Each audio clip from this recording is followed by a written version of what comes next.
kahapon pa rin nagluwalay ka. Iyo, kami narinig niya sa'yo. Hindi ka ba nakita na ang pwede ng tama o ano? Matanggal ka? Kaya ganyan na ano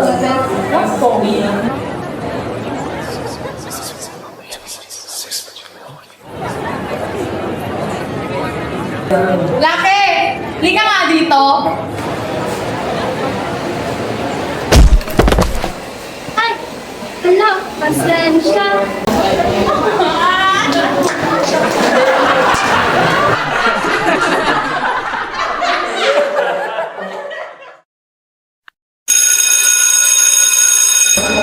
Alam na, class!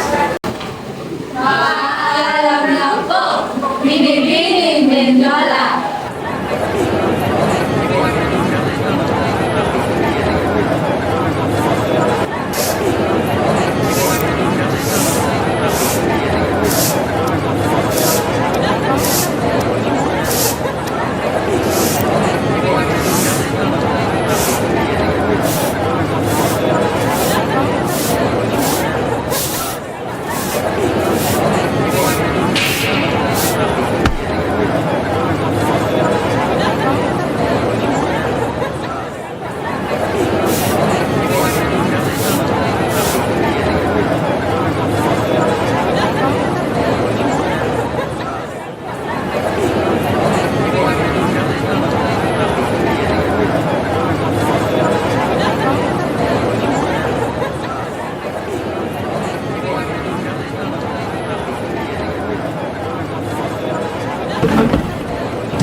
Oo ma, gawin na ako. Hindi ka lang. Sige. Sige lang. Pero naiwan ko yung cellphone ko. Mauna ka lang. Babalik ka naman.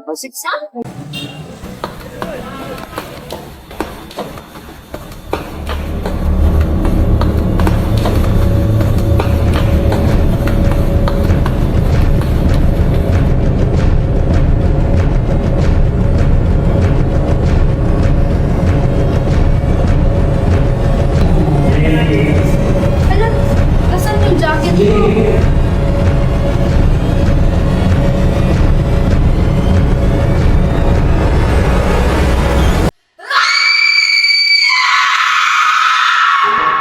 Ikalima ng Disyembre 2025, patuloy ang investigasyon sa karumaldumal na insidenteng naganap sa Libertad National High School, kung saan isang grade 11 na estudyante ang natagpuang wala ng buhay sa loob ng silid-aralan kaninang umaga. Ayon sa investigasyon, ang biktima ay isang babaeng may kulot na buhok, may taas na 5 talampakan at nakasuot ng puting t-shirt, maong na pantalon at puting sapatos habang may dalang lilang bag. Nasa bahay na ako ng mga oras na yon kasi umuwi ako ng maaga dahil masakit ang tiyan ko at sabay kaming umuwi ni Layson. Sa palagay ko ay si Kyle kasi parang may galit ka kay Lucky nung araw na yon. Sa palagay ko si Kyle yung pumantay. Kasi siya lang naman yung naguguli sa kanya araw-araw. Malay ko ba? Baka nga siya. Si Kyle. Si Kyle. Si Kyle.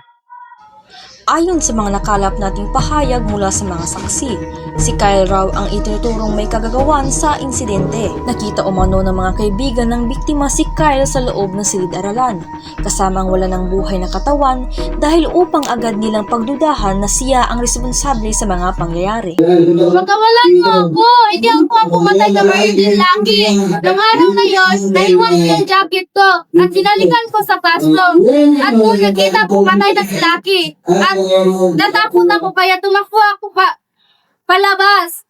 Promise, hindi ako yung pumatay ng Virgin Lucky! Pakawalan niyo ako! Habang nagpapatuloy ang investigasyon, nakakuha ang mga investigador ng panibagong ebidensya. Isang pulang jacket na puno ng dugo ng biktima. Agad itong isinalalim ng pagsusuri upang matukoy kung kanino itong pag-aari.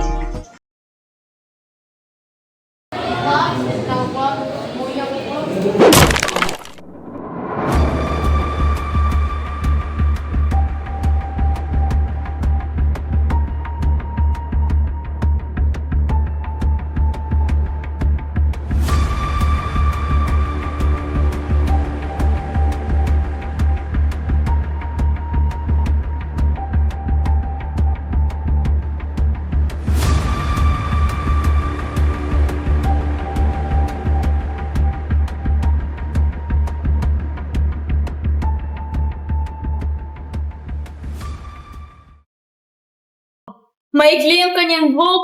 Mataas ito, parang 5'4". Tapos nakakayumanggi ang kanyang damit. Nakapantalon din ito. At parang may nakita akong tinago niya doon sa silid-aralan nila ng kulay-pula na damit. Doon ka na sa kisitong paliwanag. Cut the right your silence.